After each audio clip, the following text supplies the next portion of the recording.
el profeta Sofonías.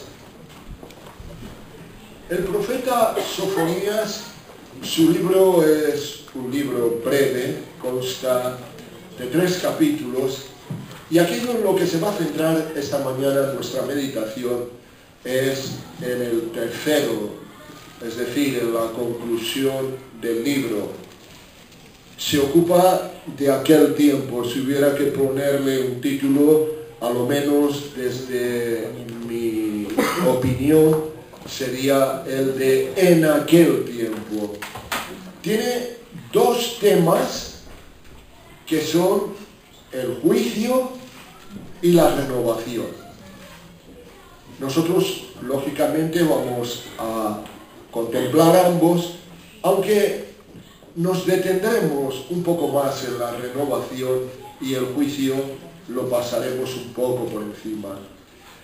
Como que el capítulo consta de 20 versículos, pues vamos a hacer de cada una de las 2 partes señaladas una lectura, pero sin leer en la totalidad todos los versículos. Esto ya sabéis que cuando la lectura es un poquito larga, prefiero reservarlo para que en casa lo leamos con detenimiento.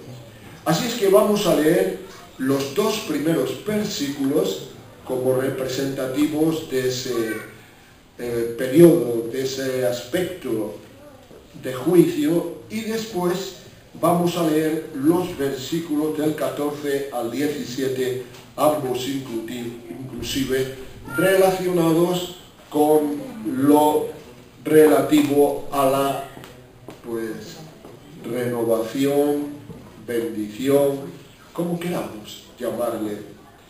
Leemos.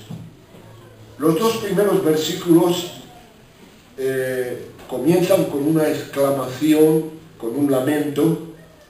¡Ay de la ciudad rebelde y contaminada y opresora! No escuchó la voz ni recibió la corrección. No confió en el Señor, no se acercó a su Dios. Y así luego continúa la lectura hasta llegar al versículo 14, donde se entra en los detalles minuciosos de ese juicio que en su mayoría nosotros, pues por razones varias, vamos a pasar por alto.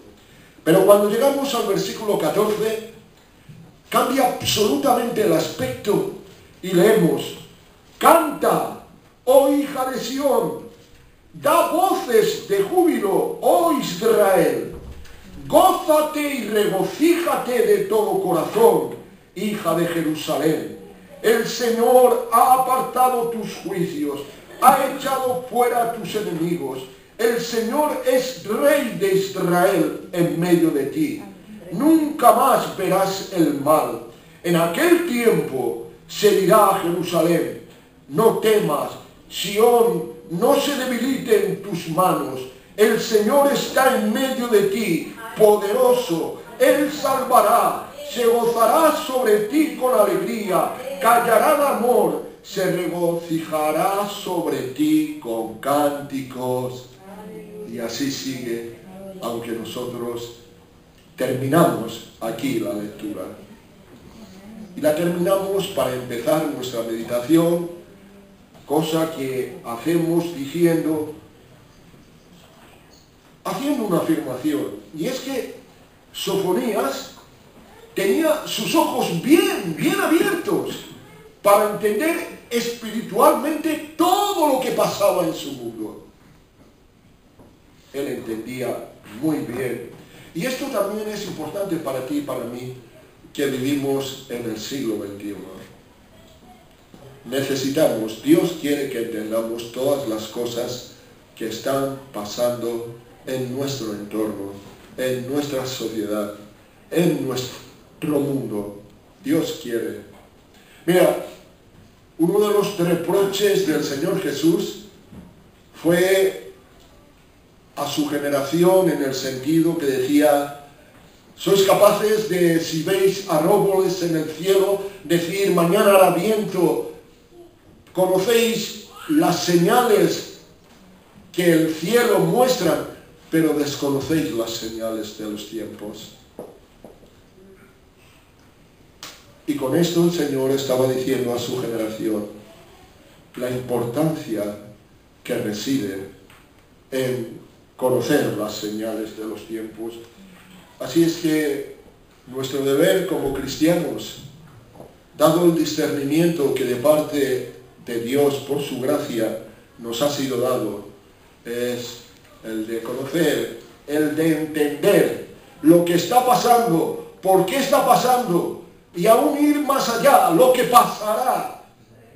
Porque el Espíritu de Dios que está en nosotros nos está queriendo guiar a toda la verdad. Comenzamos un año con sus particulares circunstancias y debemos de saber el por qué hemos llegado hasta aquí, no solamente nosotros como creyentes, que por supuesto que sí, sino toda nuestra sociedad. ¿Y por qué las cosas son como son? Tenemos que conocer. La sociedad está esperando que el nuevo gobierno haga ajustes, recortes, que cambie la situación. Pero lo importante no es eso. Lo importante para ti y para mí es, en vista de todo lo que pasa, ¿qué es lo que Dios está esperando de ti y de mí? Yo creo que es muy sencilla la respuesta. Dios está esperando de ti y de mí que seamos lo que Él dijo que somos. Luz que contrarreste las tinieblas, sal que interrumpa, que levante obstáculos delante de la galopante corrupción. Y así es que debemos de encarar el año que estamos empezando con visión. Esa visión que permite que Sofonías pueda ver dos cosas, como he anticipado, pueda haber el juicio y pueda haber la restauración. Vamos pues a entrar en materia y empezar considerando, aunque como he dicho, muy por encima, el juicio sobre Jerusalén. La primera exclamación la hemos leído: ¡ay de la ciudad rebelde y contaminada y opresora! Y si eres un estudioso de la Biblia, te das cuenta que el Señor está comparando a Jerusalén con ciudades como Nínive. Cuando lees Jeremías 7:28 o Amós 1:3 o 2:8, te das cuenta que estas ciudades que son realmente impías están siendo designadas por Dios en esta misma terminología. Pero sin embargo, déjame decirte que hay una notable diferencia, que Dios puede llamar así a Jerusalén, pero no la desecha. Cuán grande es el amor de Dios. No sé contigo, pero conozco mi propia experiencia, a lo menos hasta un punto. Y cuántas veces Dios ha querido decirme cosas que no hubiera querido decirme, pero me las dijo. No me abandonó. Estuvo a mi lado, me soportó con paciencia, me dijo lo que me tenía que decir para hacerme reaccionar. Y ese es el grande amor de Dios. Ese amor que es tan fiel, que produce lo que la Biblia dice: fieles son las heridas del que ama, pero crueles y engañosos los halagos del que aborrece. Cuán infinito, cuán hermoso, cuán sublime, cuán indescriptible es ese amor divino. ¿Cómo no habremos de vivir dándole gracias continuamente, encontrando motivos de gratitud y de alabanza a cada paso del camino, en los momentos mejores y en los peores? Porque aunque nosotros cambiamos, Dios no cambia. su amor es invariable. ¿Se manifestará en la caricia o se manifestará en la disciplina? Pero se manifestará. Anoche tuvimos un momento bueno, todo fue muy bonito, pero al final los jóvenes demostraron su ingenio con un sketch en el que, bueno, aprendimos la terminología de algunas enfermedades espirituales. Y una de ellas, pues, hablaba de no escuchar, de tener los oídos con alguna problemática.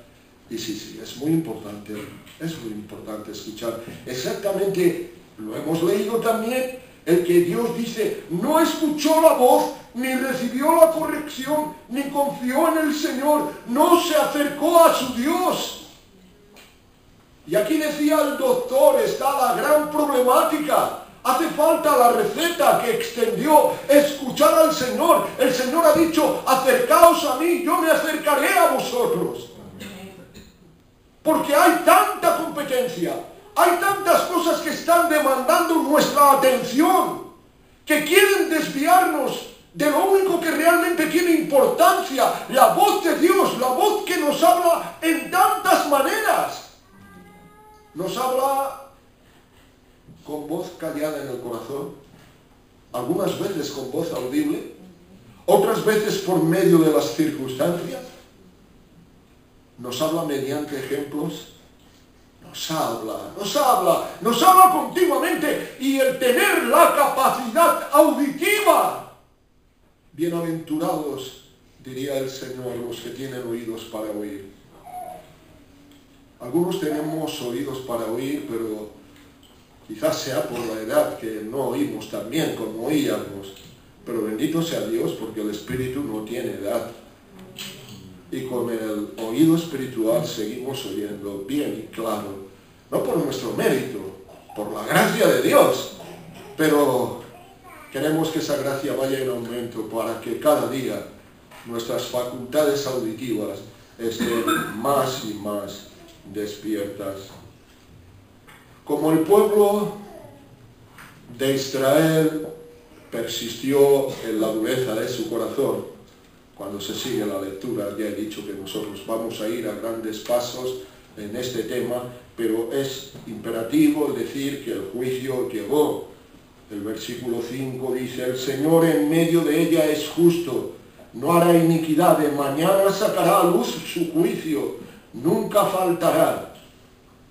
De manera que el juicio llegó. Y ese juicio de que Dios habla en el versículo que he leído y en su contexto anterior y siguiente, es un juicio que tiene dos etapas. Se evidenció, ya tuvo lugar la primera parte en el año 586 a.C.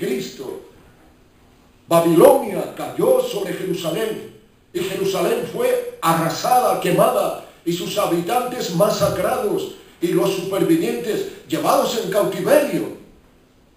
Pero eso fue la primera etapa.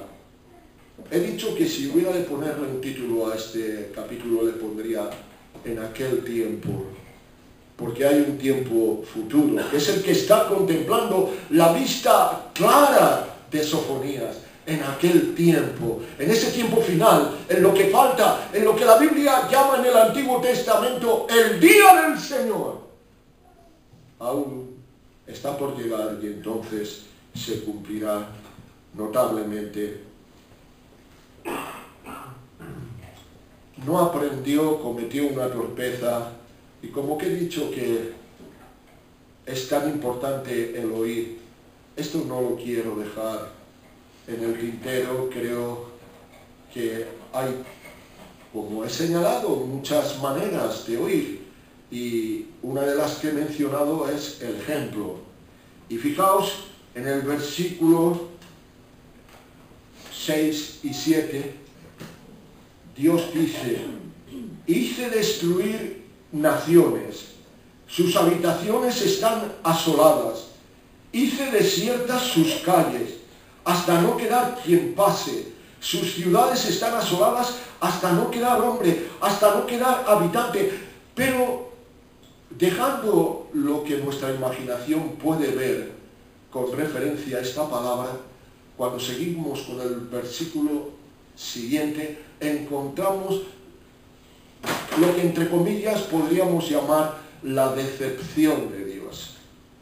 Porque escuchamos a Dios diciendo, dije, ciertamente me temerá, recibirá corrección, y refiriéndose a Jerusalén, y no será destruida su morada según todo aquello por la cual la castigué, mas ellos se apresuraron a corromper todos sus hechos. Y cuando seguimos leyendo, que no lo vamos a hacer, encontramos que Dios esperaba que aprendiera de lo que veía, que aprendiera de su propio tiempo, que aprendiera que Dios castiga con juicio la maldad, y que como consecuencia Jerusalén mismo tuviera ese temor que es el principio de la sabiduría, ese temor del Señor, que evitara que Dios tuviera que castigarla con la misma severidad que lo había hecho al resto de las naciones. Ay, cuán importante es escuchar todos los mensajes de Dios, que nos están llegando continuamente en 1000 formas diferentes. Cuán importante realmente es entender, escuchar, tener discernimiento. Cuán importante, por tanto, es obedecer a la palabra. Hay pecado en nuestra vida. Entonces juzguémonos a nosotros mismos para que no seamos juzgados con el mundo. Si nos juzgamos nosotros, Dios no nos tiene que juzgar. Cuán importante, pues, es escuchar. Mirad, a veces hasta las cosas por el pecado se desvirtúan en una manera incomprensible. El versículo 8 comienza diciendo, si tienes tu Biblia abierta, mira las 3 primeras palabras, por tanto, esperadme.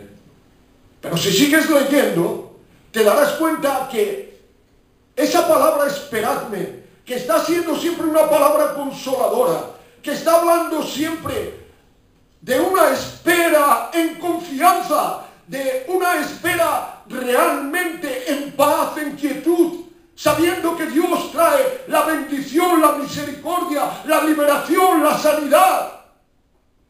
En este caso se convierte en ironía, porque Dios está diciendo, esperadme, vengo a juzgaros.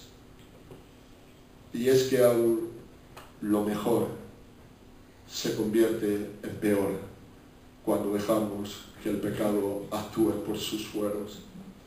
Y así de esta guisa es que llegó, como hemos dicho, el juicio de la destrucción de Jerusalén en el año 586 a.C. Y así de esta guisa es que en el último tiempo vendrá el dolor como jamás lo ha habido antes para esta misma ciudad, ciudad santa, pero ciudad corrupta tantas veces. Pero hay un cambio inmediatamente. Llegamos a esa parte en la cual el profeta no se detiene como jamás Dios se detiene para con su pueblo en el juicio, sino que su mirada va más allá y contempla la restauración, contempla la bendición. Y así el profeta llega a hablarnos de una bendición que alcanzará no solamente a Jerusalén, sino que vendrá incluso a las naciones. Mira, el versículo 9 dice, en aquel tiempo devolveré yo a los pueblos pureza de labios, para que todos invoquen el nombre del Señor, para que les sirvan de común consentimiento. Vivimos tiempos de apostasía en el momento presente, pero vendrá el momento en el que va a haber algo tan especial de parte de Dios. Tú y yo ya no lo vamos a ver, porque no estaremos aquí, porque se habrá producido el rapto. Pero cuando se haya producido el rapto, cuando venga el principio de dolores, llegarán esos dos testigos que tendrán un ministerio cuya consecuencia levantará 144.000 que andarán por el mundo entero predicando no el evangelio de la gracia, sino el evangelio del reino. Muchas veces ni tan siquiera nos damos cuenta que hay una diferencia entre el evangelio de la gracia y el evangelio del reino. El evangelio del reino comenzó a predicarlo Juan el Bautista. Arrepentíos porque el reino de los cielos se ha acercado y creed en el evangelio. Y Cristo vivió anunciando ese mismo evangelio, pero el Cristo resucitado, que mientras había predicado el evangelio del reino decía: no vayáis a ciudades de samaritanos ni gentiles, sino ir antes a las ovejas perdidas de la casa de Israel. El Cristo resucitado dijo: andad por todo el mundo y predicad el evangelio a todas las criaturas. El que creyere y fuere bautizado será salvo, y el que no creyere condenado. Se iniciaba el evangelio de la gracia con la resurrección de Jesús, y se terminará la predicación del evangelio de la gracia con el arrebatamiento de la iglesia. Y entonces nuevamente comenzará la predicación del evangelio del reino, y este evangelio será predicado a todas las naciones para testimonio, y entonces vendrá el fin. Pero no es el evangelio de la gracia, es el evangelio del reino. Y ahí es donde nos encontramos, ahí es donde estamos. Y en ese tiempo, en medio de la gran tribulación, habrá tantos que no permitirán que el número ni la marca de la bestia les sea puesto. De manera que cuando Cristo venga en su segunda venida y tenga lugar el juicio de las naciones, unos serán puestos a la derecha y otros a la izquierda. Y a los de la izquierda les apartará a ese lugar de tormento preparado para el diablo y sus ángeles. Y a los de la derecha dirá: benditos de mi Padre, venid y heredad el reino preparados para vosotros desde antes de la fundación del mundo. Y ahí estarán las naciones que habrán sido salvas, y ahí se cumplirá lo que estamos leyendo en el versículo 9. En aquel tiempo devolveré yo a los pueblos pureza de labios, para que todos invoquen el nombre del Señor, para que les sirva de común consentimiento. Ahí está esa maravilla de la conversión de las naciones. Y a continuación se nos comienza a presentar algo tan hermoso. Sofonías habla acerca de la felicidad y nos dice en qué consiste la felicidad. Nos dice que el remanente de Israel no hará injusticia, ni dirá mentira, ni en boca de ellos se hallará lengua engañosa, porque ellos serán apacentados y dormirán, y no habrá quien los atemorice. Cuando Dios quiere traernos el secreto de la felicidad, nos dice: la felicidad consiste en la santidad. Dios hace a su pueblo santo y después felices, porque no hay otra manera.